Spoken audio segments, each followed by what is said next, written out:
you for joining me. Welcome to TJ's Maths Clinic.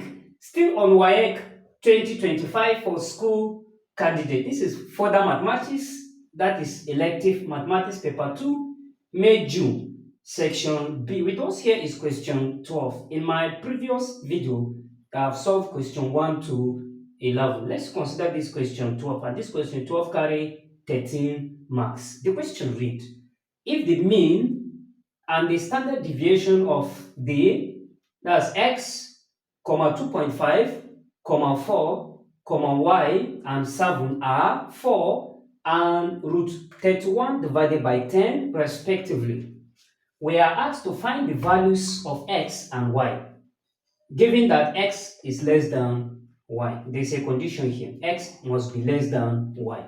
Let's look at how we can handle this. First thing to do is to identify this question is coming from which topic. Of course, this is from statistics. Let's look at how we can handle this. Let's write down the solution. Of course, this is ungrouped data.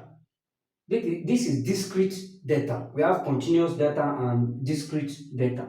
So the first thing for us to do is to record the mean and the standard deviation for ungrouped data. Mean, which is x bar now, for ungrouped data is given as summation xi divided by n. Then let's work on the mean first. We are taught that the mean is given as 4. So it means x bar is given as 4.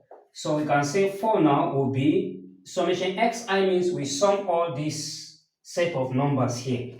That will be x plus 2.5 plus 4 plus y plus 7 divided by this n here. How many set of numbers do we have here? We count. This is 1, 2, 3, 4, 5. Our n is 5. That will be divided by 5. Let's cross multiply at this point. But before we do that, let's do some addition first. We have 4 will be equals, let's add 2.5 plus 4 plus 7. That will be 13. We'll have x plus y plus 13.5 divided by 5. Then at this point, we can cross multiply. This will now be x plus y plus 13.5 will be equals to 5 times 4 is, of course, is 20. Very important. So this will be x plus y now will be 20 minus 13.5. X plus y now will be, we remove 13.5, that will be 6.5. We can call this equation 1. Very important. So this is our equation 1. So let's look at equation 2. The major thing now is our equation 1. So I can clean this other part. So permit me to clean this so that we can look at the standard deviation. But we have to leave our equation 1. Very important because we may need that equation 1 to solve for x and y. Let me write this very well. Standard deviation for ungrouped data is given as the square root of summation x minus x bar all square divided by n, where n is the set of numbers. We know our x bar, which is the mean, then, and we know our standard deviation as root 31 divided by 10. So let's work on this. First set of number here will be this x now, which is still x. And let me write it as SD. Let me substitute first. That will be x minus 4 all square plus. Next number is 2.5. That will be 2.5 minus the mean 4 all square plus. The next number is 4. Yes. The next number is 4. Given that the mean is given as 4, so it will be 4 minus 4 all square plus y minus 4 all square, then plus 7 minus 4 all square. This will be all in square root, please, divided by n, which is 5.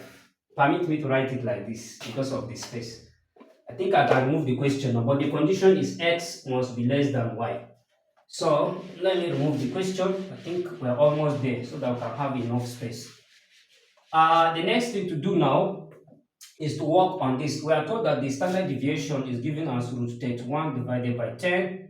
This will be equals to, I have x minus 4 all square plus, let me work on this direct, 2.4, 2.5 minus 4, 1 point, minus 1.5 minus 1.5 square, we have 2.25 plus this will be 0. 4 minus 4 is 0, 0 square is 0. Then we'll be left with y minus 4 all square plus 7 minus 4 is 3, 3 square is 9. That will be 9 divided by 5. So we can now take the square roots like this.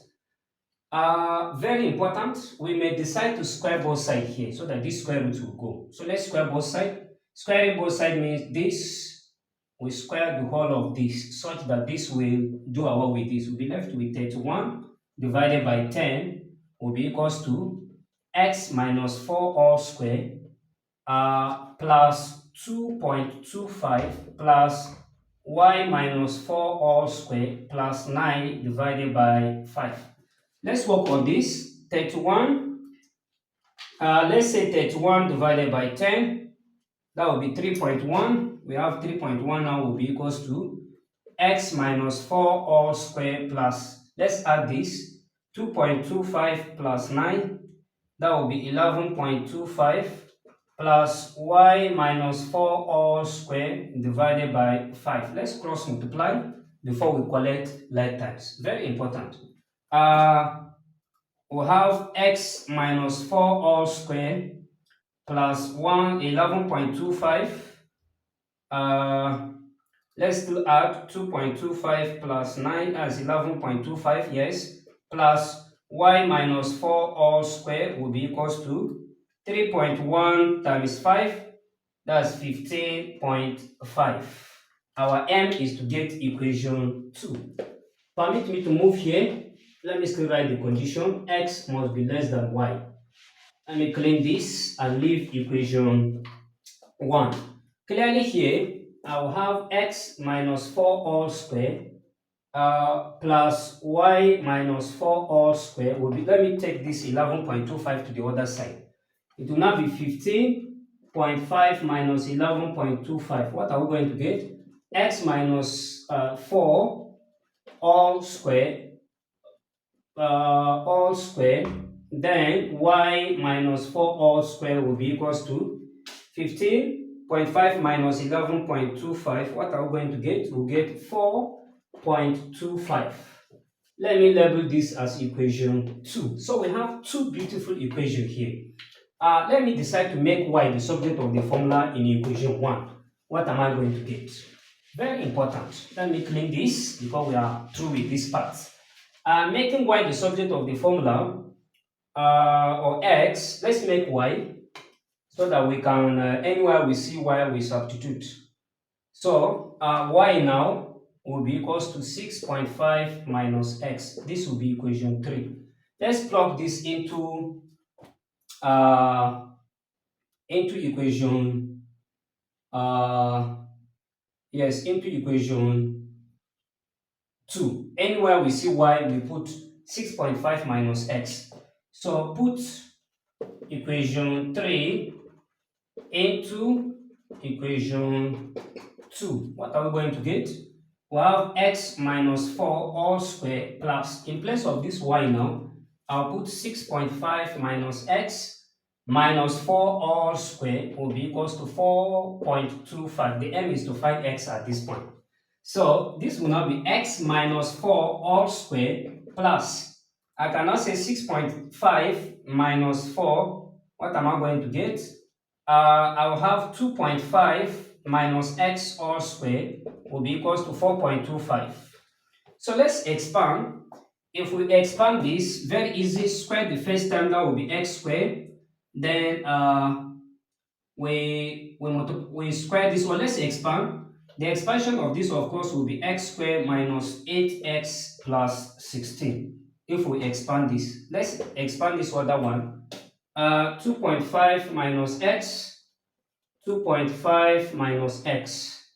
2.5 times 2.5, 2.5 square, that will be 6.25 minus 2.5x, then minus 2.5x, then plus x squared. Let's work on this. This will be x squared, then minus 2.5 plus 2.5, that will be minus 5x plus 6.25. So this will be the expansion, plus x squared minus 5x plus 6.25. This will now be equals to 4.25. So this will be the expansion. Our aim is to find x. Clearly here, we can add this x squared plus x squared, that will be 2x squared. Then let's add those with minus x, minus 8x minus 5x, that will be minus 13x, minus 13x. Then 16 plus 6.25, that will be plus 22.25, will now be equals to 4.25. Our aim is to find x. Of course, this is leading to quadratic equation. Permit me to clean this side and leave that equation 1 as well. Let's transfer. I'll have 2x squared minus 13x. This is plus. Let's say 22 minus. When this cross, it will be minus 4.25. I'll get plus 18. It must be equals to 0. Of course, this is leading to quadratic equation. Is it factorizable? 18 by 2, that's 36. Two factors of 36 that can give us minus 13. Let's check 36.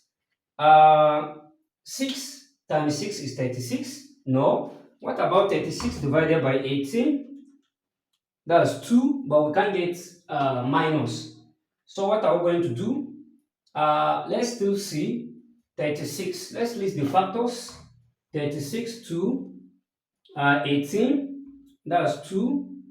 What about 9 and 4? Correct. 9 and 4 will be the two factors. Why? Because 9 times 4 is 36, and minus 9 times minus 4 will give us plus 36. Since the last time when you multiply 2 by plus 18, we get plus 36. Two factors that can give us plus 36, minus 9 and minus 4. Because minus 9 times minus 4 is 36, and minus 9 minus 4 will give us minus 13. So it's factorizable. Very important. So it will be 2x squared minus 4x minus 9x plus 18 equals to 0. So let's group this then so that we can factorize. Sorry for this. Let me write it well. Common factor here is 2x into x minus 2. Common here is 9 into x minus 2 will be equals to 0. Very important. Okay, let's check. This is 9, this is 18. Yes, it's correct. Okay. We can pick what we have outside the bracket, then pick what we have inside the bracket here. Very important. Let me leave equation 3 and let me clean this. Our aim is to find the two values of x. So either 2x minus 9 is equals to 0, or x minus 2 is equals to 0. Let's collect like times. 2x now will be equals to 9. Let's divide both sides. X will be 4.5, comma, that's the first value, or x will be 2. So these are the two values of x. Let me say x1, x2. Very important. But what will now be the value of y? Given that x must be less than y. That's the condition. So let's check, or let's find the value of y now.